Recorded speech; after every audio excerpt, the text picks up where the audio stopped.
Hey, Mike, I'm out here in front of the fruit stand and I'm watching the skies. It's like 90 degrees outside. Um, Everything is falling from the sky and then bouncing, bouncing, bouncing. We're talking bouncing wide receivers today. Producer.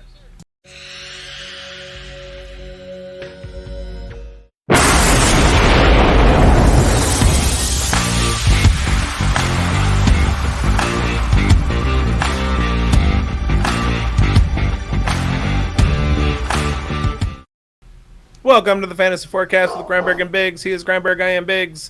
You're watching the Fantasy Football Advice Network on YouTube's. We're here to talk about wide receivers who are going to have a bounce back year in your redraft leagues, your family league, your work league, your ESPN, Yahoo, CBS Sports, NFL.com league. Talking wide receivers, baby. Yeah, wide receivers, and like last week we talked, or last show we talked about quarterbacks that bounce back, and I think if we're talking about a quarterback bouncing back, there must be some people that are going to have direct reflections of those bounce backs. So Nope, I'd probably assume, not. I Nope. would assume, no, you don't think so?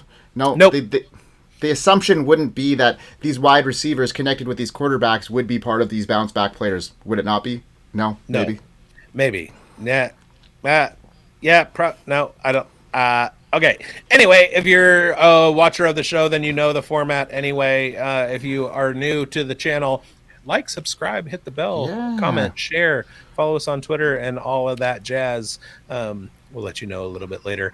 But what we're going to do is I'm going to give you two guys who are going to bounce back at the wide receiver position in your redraft leagues. And then Mike's going to do two. And then I'm going to give you my number one. And then he's going to give you his number one.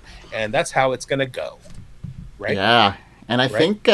think we got a couple of wide receivers, third year wide receivers that are going to storm up this year. And I think we both got them pegged as bounce back players. And they both were first round picks, so a little bit of a teaser here. But bigz, why don't you deep dive into your first two guys and who's going to bounce back in 2024 in the wide receiver I'll get position? into that in a second. But first, I want to ask how the heck I just spilled my cider on my glasses when I was pouring it into my mouth.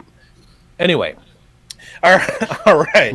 My number three. Mike talked about him last episode in the quarterbacks. Well, he talked about Mahomes, and he talked about Hollywood Brown.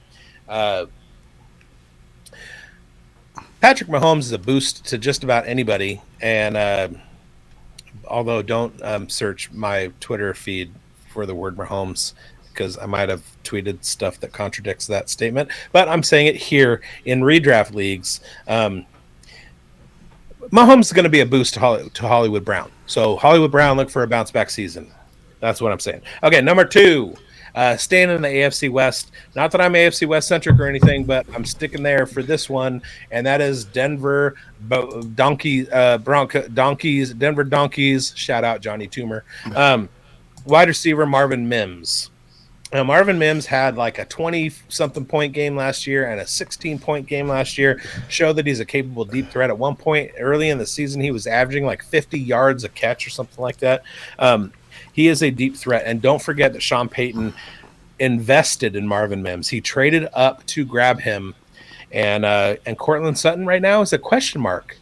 He's being shopped around. He doesn't want to stay in Denver. He doesn't like the regime change. Maybe he doesn't like Sean Payton, but Bo Nix is there. And if you got Xavier Worthy on one side and Marvin Mims on the other, and they're running down the field as fast as they can, Bo Nix is going to have some options. And I look for Marvin Mims to improve on his finish last year. My number one is going to wait until I hear a couple from Mike Grindberg. Who you got, Mikey? You got me. I had to stop you in your tracks, man. You got me. You were you fooled me, bigz. You put the blind over my face, covered me up, and now I'm scrambling because now I'm like, okay, I have to regroup here. How do I regroup? I'm gonna regroup by telling you guys about a guy that is one of the. Look at the notes.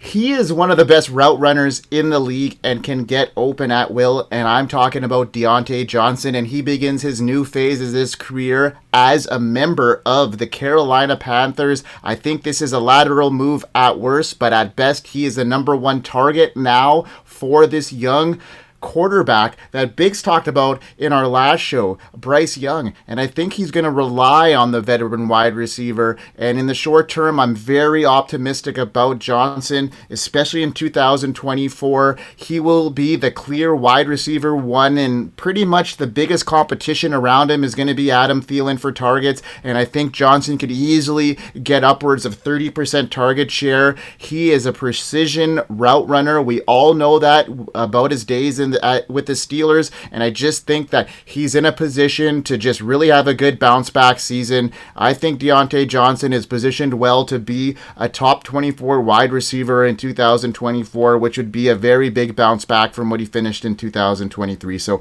Deontay Johnson is my first bounce back player. And then I got another one, and that is Chris Godwin, and he is 27 years old. He led the Buccaneers in receptions last year with 83, and that sounds good, but he didn't have a great season. Mike Evans had a prolific season once again, recording his 10th straight 1,000-yard season. Good. Give credit to where it's due. Mike Evans is a due, but Chris Godwin is moving back to the slot. And that is big news for him. He had a really, really good season back in the day. I think that was 3 years ago when Tom Brady was there. He was a slot machine in 2019 where he had a 50% slot rate, and he was 12th in the league in target share.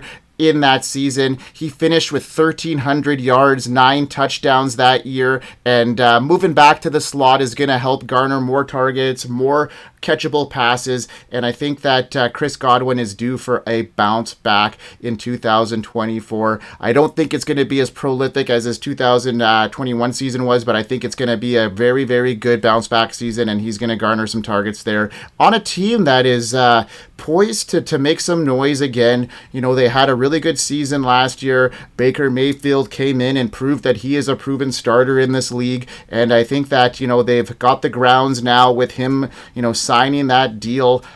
They got him in there locked in. So Baker Mayfield, that whole Buccaneers offense, I think they're poised to have another strong finish and contend for that division lead now again. So I like Chris Godwin. bigz, what do you got? What do you got at number one? Who is your number one bounce back wide receiver? Well, at first, I don't want to argue with you per se. Argue. Let's go. It's not that I disagree that I might disagree that Godwin is going to have a 17-game bounce back. Okay. But my value with Chris Godwin this year is in the first half of the season. So draft him in your redraft leagues and then get ready to ship him off, because I think Jalen McMillan is going to have a lot to say with how Godwin finishes out the year. Jalen McMillan lined up in the slot a lot at Washington. He also is capable of lining up on the outside.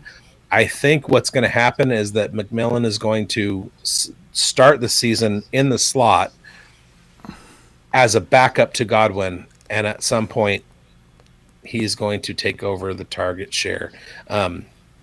You know that I'm a huge believer in Jalen McMillan. Other than that, I do agree with you. But let me get into Jalen McMillan.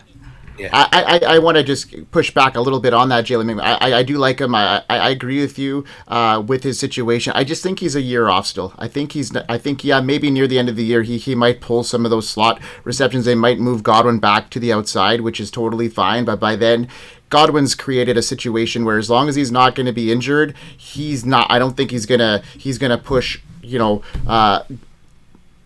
McMillan to a spot in the lineup just yet. But he has a history of injury, so we'll see what happens. We will see what happens. And I really hope that all this freezing on my computer is not showing up in the broadcast, because my number one spotlight is Drake London, and there's not a lot of stuff that I have to say about Drake London that you haven't already heard in this podcast. But What we're I talking agree. about is a guy who started off his career as the highest drafted wide receiver in his class. He was finished as PPR 31 and PPR 37 in his first 2 years, but he was being thrown passes by Marcus Mariota, Desmond Ridder, and Taylor Heineke, all three of whom are known to be not very good quarterbacks. Now, guess what? Arthur Smith is gone. Desmond Ritter's gone. Marcus Mariota is gone. And Taylor Heineke is not the starting quarterback in Atlanta. That is Kirk Cousins, who has shown that he can handle a 600-something pass attempt season. What does that mean for the wide receiver in Atlanta? That means Drake London is going to have a huge bounce back. And I don't have much more to say about that you can't figure out by going back and watching some of our previous episodes. Yeah, yeah. I'm a big Drake London believer. I've been on him for a really long time too, since the move that happened with Kirk Cousins going there. Even before that move, I just thought that he was going to be in a position without Arthur Smith there to succeed, and Drake London is now poised. I said it on one of our shows a couple weeks ago that I think he's going to finish as a top 12 wide receiver in 2024. So that is a monstrous bounce back. That's a breakout season, and I think he's poised for that with Kirk Cousins there. Now, for me, what do you think about Garrett Wilson? I think Garrett Wilson, well, we're talking about the 9th overall pick and then the 10th overall pick in the 2022 draft. And these guys, haven't been blessed, if you will, with good quarterback play, and that is an understatement. Since Wilson entered the league, Zach Wilson, Mike White have thrown the majority of the passes to Garrett Wilson. Despite the Jets' struggles, Wilson has given fantasy managers 80 plus catches and 1,000 plus yards in both his NFL seasons. Wilson has immediately proved to be a guy that commands targets. His 24% target share was 21st in the league. His 27% targets per route run rate was 16th. Even as a rookie, he was commanding targets at a high volume. The thing about Wilson in his rookie season that is even better than his final numbers suggest that he was mostly quarterback proof, and now he gets a proven Hall of Fame quarterback back. This was all supposed to happen last year. Garrett Wilson was supposed to be the guy. He's supposed to be coming into 2024 as a top 5 wide receiver, dynasty wide, but that didn't happen. We know the wheels fell off last year after the 4 snaps that Aaron Rodgers played. Now, Wilson is 24 years old, and he's nowhere near his final form. He is very worthy of being the fantasy wide receiver 1 for the Jets. Given his track record, Aaron Rodgers has been able to house and provide wide receiver 1 numbers for whomever he's throwing the ball to. He's a touchdown monster. A season of 20 plus fantasy points is not out of the range for Garrett Wilson. It's one of those situations that I'm really buying deep into. Wilson catching 100 passes for 1,200 yards, 8 plus touchdowns, and finishing as a top 10 wide receiver in 2024 is on my radar. Huge bounce back breakout season ahead for Garrett Wilson. Garrett Wilson to the moon in 2024. Let's get it. If you come to me at the end of 2024, I almost said 1994. You come to me at the end of 2024 and tell me that Garrett Wilson is a top 5 wide receiver in PPR points, I will not be surprised whatsoever. Get us out of here, Mike. Yeah, man. I mean, it's been a slice. To our next episode, we're going to be talking about a bounce